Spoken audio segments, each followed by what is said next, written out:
Le 2 mars 2025. Londres. Salle de conférence du 10 Downing Street. Autour de la table, 18 chefs d'État. L'atmosphère est électrique. Emmanuel Macron vient de prononcer une phrase qui va faire trembler Washington. Mais avant d'en arriver là, il faut comprendre ce qui s'est vraiment passé. Pourquoi le président français a-t-il décidé de défier ouvertement l'allié américain? Qu'est-ce qui a poussé la France à créer une coalition militaire sans l'aval de Washington? Et surtout, qu'est-ce que cette décision révèle sur l'avenir de l'Europe? Ce que vous allez entendre n'est pas une simple dispute diplomatique. C'est le récit d'une rupture historique. Le moment où la France a dit non. Le moment où l'Europe a choisi son propre chemin. Revenons quelques mois en arrière. Novembre 2024. Donald Trump vient de remporter l'élection présidentielle américaine. À Paris, l'Élysée suit la situation avec une inquiétude croissante. Car Trump ne cache pas ses intentions, réduire drastiquement le soutien américain à l'Ukraine. Forcer Kiev à accepter un accord de paix aux conditions de Moscou. Et surtout, faire payer l'Europe pour sa propre défense. Mais ce n'est pas tout. Derrière les portes closes, Washington multiplie les pressions sur Paris. Sur un dossier qui n'a rien à voir avec l'Ukraine, Israël. L'administration Trump exige que la France aligne sa position sur celle de Washington. Qu'elle cesse toute critique de la politique israélienne. Qu'elle soutienne sans réserve les actions de Tel Aviv. Et pour faire passer le message, Trump brandit une arme économique, des tarifs douaniers massifs sur les produits européens. Le chantage est clair. Obéissez, ou payez le prix. Pour n'importe quel autre dirigeant européen, ce serait le moment de plier. De négocier en silence. De faire des compromis. Mais Emmanuel Macron n'est pas n'importe quel dirigeant. Le 11 novembre 2024, jour de commémoration de l'armistice, Macron reçoit le Premier ministre britannique Keir Starmer à Paris. Les deux hommes se connaissent peu. Mais ils partagent la même conviction, l'Europe ne peut plus dépendre des caprices américains. Dans les salons de l'Élysée, une idée commence à prendre forme. Et si l'Europe créait sa propre force de sécurité? Une coalition capable d'agir sans l'aval de Washington. Une structure qui garantirait la paix en Ukraine, même si les États-Unis se retirent. L'idée est audacieuse. Certains diraient, dangereuse. Car elle signifie une chose, défier ouvertement l'hégémonie américaine. Mais Macron sait une chose que beaucoup ignorent. Une chose qu'il a apprise en observant Vladimir Poutine pendant des années. La Russie ne respecte que la force. Et l'Europe, pour être respectée, doit montrer qu'elle est prête à agir seule. 28 février 2025. Washington. Volodymyr Zelensky est reçu à la Maison-Blanche. La rencontre avec Trump et le vice-président Vance est glaciale. Le message américain est brutal, l'Ukraine doit accepter de négocier. Les États-Unis ne financeront plus une guerre sans fin. Zelensky quitte Washington humilié. Mais il n'est pas seul. 2 jours plus tard, le 2 mars, il atterrit à Londres. Cette fois, l'accueil est différent. Keir Starmer l'attend. Emmanuel Macron aussi. Et avec eux, ces autres dirigeants européens. Ce qui se passe dans cette salle va changer le cours de l'histoire. Macron prend la parole. Sa voix est calme, mais chaque mot porte. L'Ukraine a le droit à la paix et à la sécurité. Et c'est dans notre intérêt, l'intérêt de la sécurité européenne. C'est dans cet esprit que nous travaillons avec nos amis britanniques, allemands, et plusieurs autres pays européens. Puis il ajoute, et c'est là que tout bascule, les États-Unis, notre allié, ont changé de position sur cette guerre. Ils réduisent leur soutien à l'Ukraine et sèment le doute sur ce qui va suivre. En même temps, ils menacent d'imposer des tarifs sur les produits européens. Un silence pesant s'installe dans la salle. Macron continue, nous devons continuer à aider les Ukrainiens à résister jusqu'à ce qu'ils puissent négocier un accord avec la Russie qui garantisse une paix solide pour eux et pour nous tous. C'est pourquoi nous ne pouvons pas abandonner l'Ukraine sur le chemin de la paix. Au contraire. Un accord de paix ne peut pas être signé à n'importe quel prix sur ordre de la Russie. Et puis, la phrase qui va faire le tour du monde, dans la salle, certains dirigeants hochent la tête. D'autres semblent hésiter. Mais tous comprennent, la France vient de franchir une ligne rouge. À la fin de la réunion, l'annonce officielle tombe, la Grande-Bretagne et la France vont diriger une coalition des volontaires, pour fournir des garanties de sécurité à l'Ukraine. Sans l'OTAN. Sans Washington. Mais ce que le public ne sait pas encore, c'est que cette coalition n'est pas née en 2 jours. Depuis février 2024, Macron travaille en coulisses. Il a déjà évoqué l'idée d'envoyer des troupes européennes en Ukraine lors d'une réunion des alliés de Kiev à Paris. À l'époque, l'idée avait été rejetée. Trop risquée. Trop provocante. Mais Macron n'a pas abandonné. Le 11 mars 2025, une réunion secrète se tient à Paris.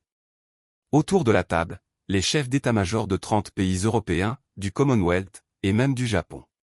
L'objectif, planifier le déploiement d'une force de maintien de la paix internationale en Ukraine. Le 15 mars, une nouvelle réunion virtuelle rassemble 26 dirigeants. La coalition s'élargit. Turquie, Canada, Australie, Nouvelle-Zélande, toutes rejoignent l'initiative. Le 17 mars, un porte-parole britannique annonce que la coalition comptera plus de 30 pays. Une réunion des chefs militaires est prévue pour le 20 mars afin de discuter de la phase opérationnelle de la protection de l'Ukraine. À Washington, la Maison-Blanche observe avec une inquiétude croissante. Trump multiplie les appels téléphoniques. Il menace. Il cajole. Il tente de diviser les Européens. Mais Macron ne cède pas. Le 24 avril, The Times révèle que les responsables britanniques jugent le déploiement de troupes au sol en Ukraine trop risqué. Le plan sera probablement abandonné au profit du déploiement d'instructeurs militaires dans l'ouest de l'Ukraine. Certains y voient un recul. Mais c'est une erreur. Car Macron sait une chose, ce qui compte, ce n'est pas le nombre de soldats. C'est le message politique. L'Europe est capable d'agir seule. L'Europe ne recevra plus d'ordre de Washington. Le 17 juillet, le ministre britannique de la Défense John Healey révèle à la Chambre des communes la structure de commandement de la force de coalition. Son nom officiel, Multinational Force Ukraine. 33 pays. Une structure de commandement indépendante. Un budget européen. Washington est sous le choc. Mais il y a un autre acteur dans cette partie d'échecs, Vladimir Poutine. Le 24 septembre 2025, Macron accorde une interview à France 24. Sa déclaration est sans ambiguïté, la Russie est une force déstabilisatrice pour toute l'Europe. Il fait référence aux violations répétées de l'espace aérien de l'OTAN par des drones russes au cours des dernières semaines. Pologne, Roumanie, et même France, tous ont détecté des incursions. Poutine teste les limites.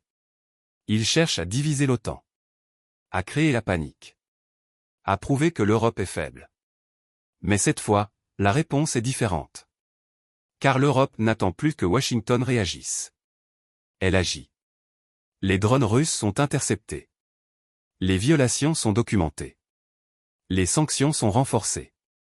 Et surtout, la coalition des volontaires envoie un message clair, si la Russie franchit une nouvelle ligne rouge, l'Europe interviendra. Avec ou sans les États-Unis. Poutine comprend qu'il a commis une erreur. En prolongeant délibérément le conflit en Ukraine, il pensait épuiser l'Europe. La diviser. La forcer à accepter ses conditions.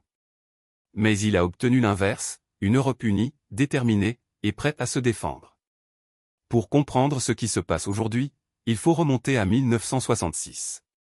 Cette année-là, le général Charles de Gaulle prend une décision historique, la France quitte le commandement intégré de l'OTAN. Le message est clair, la France ne recevra d'ordre de personne. Ni de Washington, ni de Moscou. Cette décision provoque un séisme diplomatique. Les États-Unis sont furieux. Mais de Gaulle ne cède pas. Car il sait une chose, un pays qui ne contrôle pas sa propre défense n'est pas un pays souverain.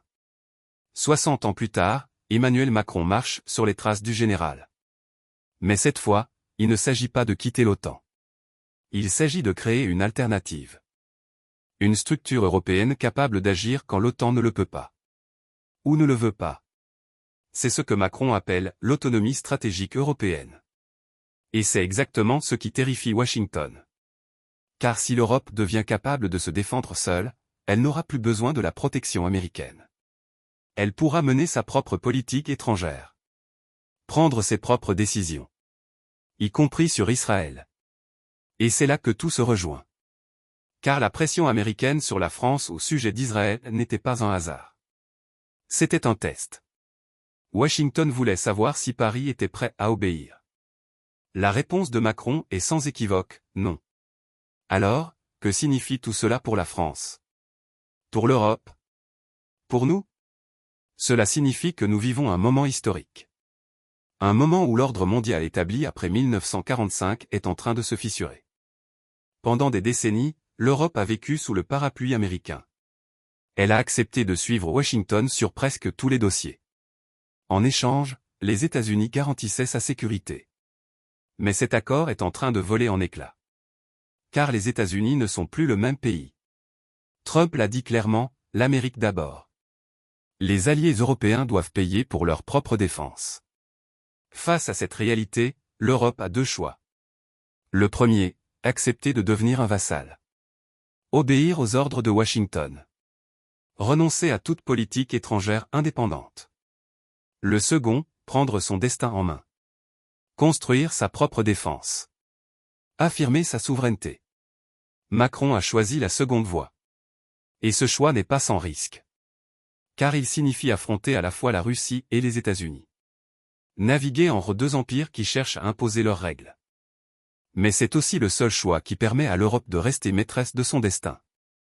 Car comme l'a dit Macron, un accord de paix ne peut pas être signé à n'importe quel prix sur ordre de la Russie. Ou de Washington. Il y a des moments dans l'histoire où un pays doit choisir. Entre la facilité et le courage. Entre l'obéissance et la dignité.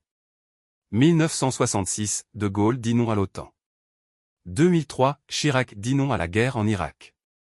2025, Macron dit non à la vassalisation de l'Europe. À chaque fois, la France a payé un prix. Des tensions diplomatiques. Des menaces économiques. Des critiques internationales. Mais à chaque fois, la France a gagné quelque chose de plus précieux, le respect. Car dans un monde où les empires cherchent à imposer leur volonté, il y a une chose qui compte plus que tout, la capacité de dire non. Et aujourd'hui, la France a dit non. Non à la pression américaine sur Israël. Non à l'abandon de l'Ukraine. Non à la vassalisation de l'Europe. Et ce non résonne dans toutes les capitales du monde. Parce qu'il rappelle une vérité simple, la souveraineté ne se négocie pas. Elle se défend.